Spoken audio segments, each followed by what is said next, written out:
Saya ada kecurigaan, kami ada kecurigaan terus terang aja. Banyak yang sekarang ini bergabung motifnya bukan untuk bersatu.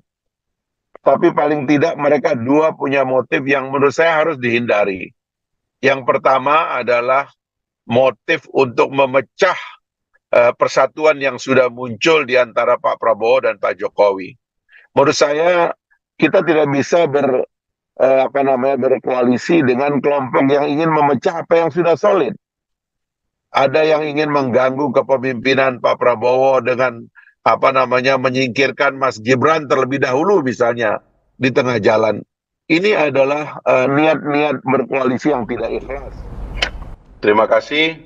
Assalamualaikum warahmatullahi wabarakatuh. Waalaikumsalam Selamat warahmatullahi sore wabarakatuh. dan salam sejahtera bagi kita semua. Pertama-tama saya mengucapkan terima kasih kepada narasumber yang sempat hadir di studio. Saya sendiri ini karena baru landing dari IKN tadi langsung ke DPR. Jadi mohon maaf belum sempat bergabung. Dan kita sedang membicarakan salah satu tema yang paling penting dalam kehidupan kita berbangsa dan bernegara. Kami tidak mendramatisasi tema ini, tetapi memang faktanya demikian. Kebetulan dua narasumber kita ini, Bang Noel dan Pak S. Hikam juga aktivis yang mengamati transisi-transisi dalam sejarah Indonesia yang memang harusnya ada shortcut. Harusnya kita putus kutukan bahwa elit kita itu bertengkar kadang-kadang untuk alasan yang kita tidak tahu dan tidak ada penjelasannya, kecuali bahwa memang ada masalah pribadi yang menurut saya lama-lama harus hilang dari politik kita. Politik yang memikul beban persoalan pribadi inilah yang kita punya masalah. Nah, karena itulah kemudian inisiatif kami di Partai Gelora untuk mengusung tema rekonsiliasi dan mendukung Pak Prabowo dan Pak Jokowi, khususnya Pak Jokowi dalam hal ini yang telah mengajak dan menarik Pak Prabowo ke dalam pemerintahan untuk mengakhiri efek dari 2 kali pemilu yang cukup keras bagi kita. Inilah yang kita rayakan dan kita nikmati sekarang.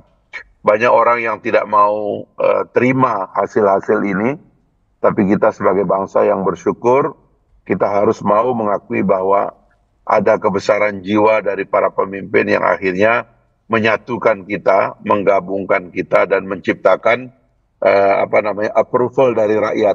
Saya barusan membaca polling terakhir dari poll tracking dari pagi, approval rate Pak Jokowi hari ini 86,5%. Jadi sudahlah, kita ini elit nih omong kosong, banyak yang ngawur, hanya pingin konflik nggak jelas alasannya, ya kan? Sementara masyarakat itu senang dengan apa yang sudah diputuskan oleh Pak Jokowi dan juga senang dengan hasil yang terjadi pada Pilpres yang lalu, yang artinya ide keberlanjutan dan rekonsiliasi adalah tema kita ke depan. Nah, hari ini kita punya hari tanggal 25 September, H-25 menuju pelantikan Pak Prabowo tanggal 20 Oktober yang akan datang.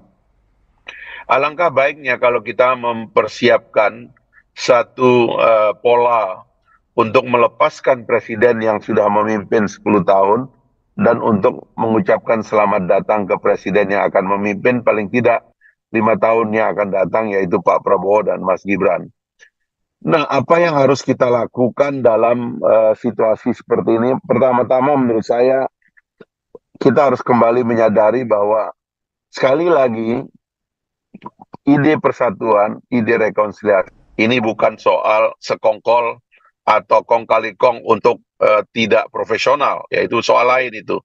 Tapi adalah ikhtiar dan upaya keras kita untuk bersatu menyongsong masa depan kita sendiri. Itu dulu, kita punya alat-alat persatuan yang dahsyat.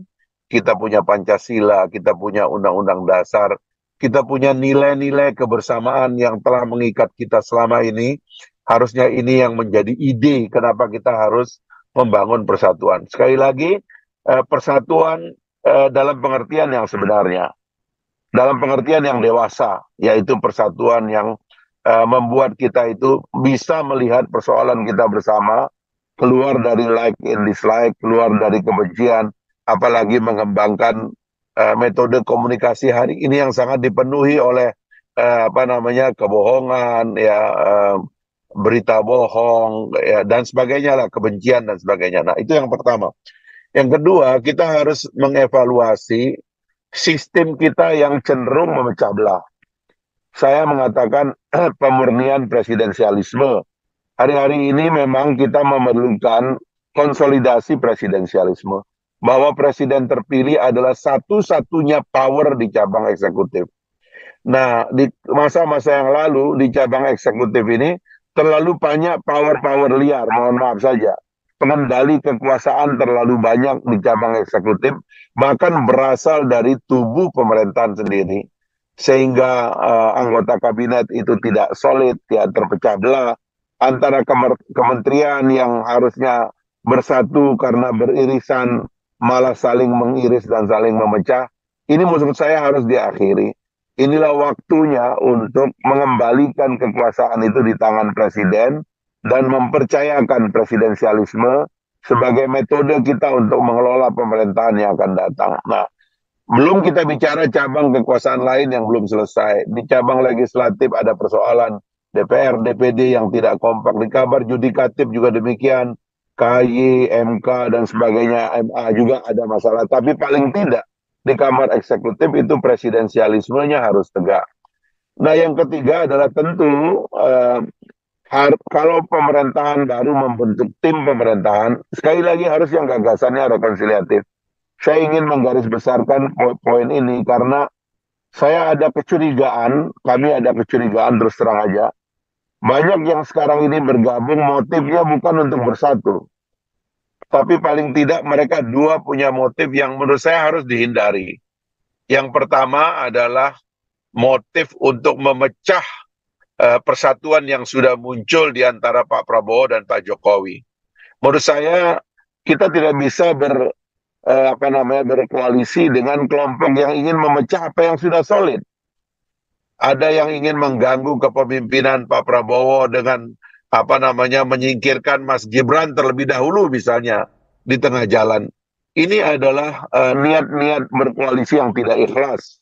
Kalau mau ikhlas, terima hasil pemilu, nyatakan hasil pemilu, ungkapkan terima kasih kepada Pak Prabowo dan Pak Jokowi yang telah mempersatukan kita, dan akui bahwa kepemimpinan Pak Jokowi dalam memimpin kita selama ini ada banyak keberhasilan yang harus kita terima. Baru kita bisa bergabung. Kalau itu tidak dilakukan, itu agak sulit bagi kita gitu. Sehingga kembali nanti presidensialisme kita tidak solid dan tidak murni. Menurut saya, marilah kita sama-sama berdewasa ya untuk menyongsong pemerintahan baru karena kita ingin pindah ke IKN, kita ingin merayakan datangnya Indonesia Emas. Saya kemarin diajak presiden untuk meresmikan 3 smelter luar biasa. Terjadi pertumbuhan nilai tambah ribuan persen pada raw material kita yang sudah kita kirim ke luar negeri mentah-mentah sejak 400 tahun yang lalu, kata beliau, sampai-sampai kata Pak Jokowi, sampai-sampai ekonomi dunia ini, industri negara-negara maju, yang maju karena kita ini sudah kecanduan dari sumber daya alam yang disedot dari bangsa Indonesia, sementara kitanya sendiri tidak pernah punya kesempatan untuk mengelola hasil kita sendiri. Terharu melihat batangan emas, terharu melihat batangan tembaga, terharu melihat batangan aluminium dan alumina, terharu kita melihat semua hasil-hasil yang akhirnya bisa diproduksi di dalam negeri. Dengan pertumbuhan atau angka value added ribuan persen. Lalu kemudian saya diajak ke IKN. Kita melihat bagaimana keinginan untuk mematok satu sejarah baru karena Indonesia belum pernah bikin ibu kota. Ngantornya di kantor kolonial, ngantornya numpang di tempat-tempat yang dibangun oleh orang lain tanpa konsep untuk menata negara dan memberikan imajinasi bagi pembangunan negara yang akan datang. Saya kira ini niat-niat inilah yang harus diteruskan karena inilah yang akan menjanjikan Indonesia akan menjadi negara maju dan negara industri. Kenapa kita kembali ke belakang untuk pecah kembali intrik-intrikan Saya kira mesti kita akhiri ini, dan inilah yang ingin diajak oleh Partai Gelora. Mari kita semua mendiskusikan secara baik bagaimana cara kita menyongsong kemajuan kita yang kita rancang 2045 pada saat 100 tahun Indonesia merdeka. Kita betul-betul sudah menjadi negara industri dengan income per kapita yang tinggi, tingkat kesejahteraan, tingkat peradaban yang baik. Mungkin ini pengantar saya. Sekali lagi terima kasih kepada narasumber yang luar biasa.